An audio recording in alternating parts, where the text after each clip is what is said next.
ఇట్లాంటివి 100 పూర్తి చేసుకోవాలని చెప్పి మనస్ఫూర్తిగా కోరుకుంటున్నాను.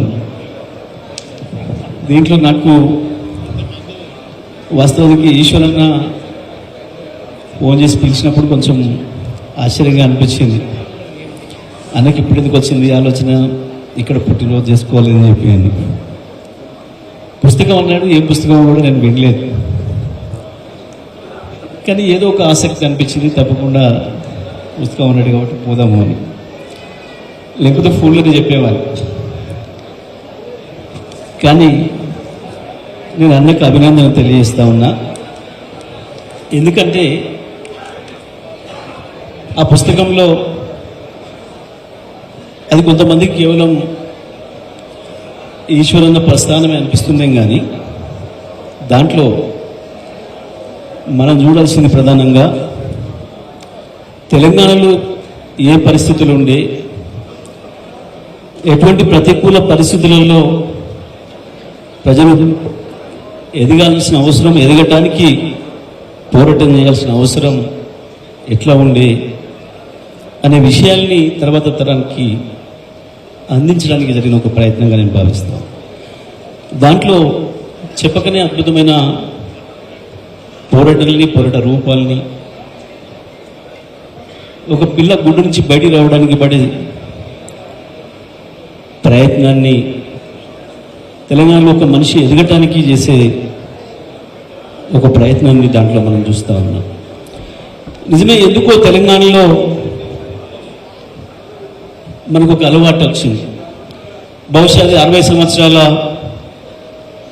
ఆ పరిస్థితుల ప్రభావమో, లేదా అంతకుముందు మనకు చదివే లేకపోవడమో, మనం చాలా సాహసాలు చేస్తాం. తెలంగాణ అనగానే సాహసాలకు మారిపోయారు అని చాలామంది మాట్లాడుకుంటారు. మనం సాహసాలని సమాజం కొరకు చేస్తూ ఉన్నాం, ఇతరుల కొరకు చేస్తున్నాం, కానీ మనది మనం చెప్పుకునే, మనది మనం రాసుకునే సాహసాన్ని ఎవరు కూడా చేయలేకపోతున్నాం. ఆ పని చేసినందుకు నేను ముందుగా ఈశ్వరునికి అభినందనలు తెలియజేస్తాను. ఎందుకో మన నాయకుల్ని మనం కీర్తించుకోవడం, మన నాయకుల్ని చరిత్రని సంక్షిప్తం చేసుకోవడంలో మనం బాగా వెనుకబడ్డాం మిగతా ప్రాంతాలతో పోల్చుకున్నప్పుడు. దాని నుంచి బయటపడాల్సిన అవసరం ఉంది. మనది మనం గర్వంగా చెప్పుకోవాల్సిన అవసరం ఉంది. ఎందరో మహానుభావులు తెలంగాణలో ఒక్కొక్క ఊరు తీస్తే ప్రతి ఊరికి ఒకరు ఉన్నారు. భారతదేశంలోనే అత్యంత అద్భుతమైన పోరాటం చేసి దాని నుంచి ఒక చైతన్యాన్ని పొందిన ప్రాంతం మనం తెలంగాణ. కానీ ఈ తెలంగాణలో 60 సంవత్సరాల పరిస్థితులు మనకు మనమే భయపడేటట్లు, మనకు మనమే దాచుకునేటట్లు చేసినాయి. ఆ తర్వాత ఒక్కొక్కరి చరిత్రలు తీస్తున్నాం, రాస్తున్నాం, నిక్షిప్తం చేస్తున్నాం, ప్రపంచానికి చెప్తున్నాం. మళ్ళీ వాళ్ళ ఈశ్వరన్న ఈ సాహసం చేసినందుకు తప్పకుండా ఈశ్వరన్నను మనం అందరం అభినందించాల్సిన అవసరం ఉంది. తప్పకుండా ఈశ్వరన్నలాగా మిగతా వాళ్ళు కూడా ఆ ప్రయత్నాన్ని కొనసాగించుకోవాల్సిన అవసరం ఉంది. ఇందులో నిజమే అన్న చెప్పిండు, ఒకరిద్దరు మిత్రులు కూడా చెప్పాను. నిజమే, ఒక చరిత్రను రాసిపెడితే దాన్ని అక్షర రూపంలోకి తీసుకొస్తే తప్పకుండా ఎక్కడో ఒక చోట దాని పని చేస్తుంది. ఎందుకంటే బహుశా నాకు తెలిసి వేదిక మీద ఉన్న చాలామంది మిత్రులు ఏదో ఒక పుస్తకాన్ని చదవడం ద్వారా ఇన్స్పైర్ అయ్యి ఆనాటి సామాజిక పరిస్థితులకు వాటిని ఎదుర్కోవడానికి బయటకు వచ్చిన వాళ్ళు.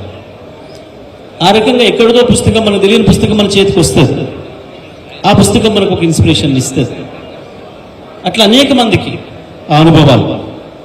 సరే, ఇవాళ ఉన్న కొత్త తరం మీద కొన్ని సందేహాలు కొంతమందికి ఉన్నాయి. ఏమున్నప్పటికీ కూడా తప్పకుండా ఇటువంటివి కేవలం ఒక వ్యక్తుల చరిత్రను అదేదో డబ్బగొట్టుకోవడం ఇంకోటి కాదు. ఆ రూపంలో ఆనాటి సామాజిక పరిస్థితుల్ని, ఆనాటి పోరాట రూపాలని నిక్షిప్తం చేయడమే తప్ప ఇంకొకటి కాదు.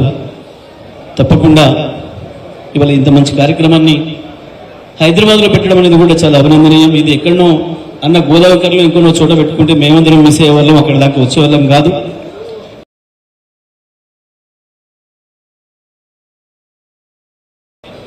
తప్పకుండా ఇట్లాంటివి కొనసాగాలని చెప్పి కోరుకుంటూ ఈ అవకాశం ఇచ్చినందుకు, ఇట్లాంటి ఒక కార్యక్రమానికి ఇక్కడ రూపకల్పన చేసినందుకు ఈశ్వరులకు మరొకసారి అభినందన తెలియజేస్తూ మరొకసారి మనస్ఫూర్తిగా పుట్టినరోజు శుభాకాంక్షలు. Thank you sir.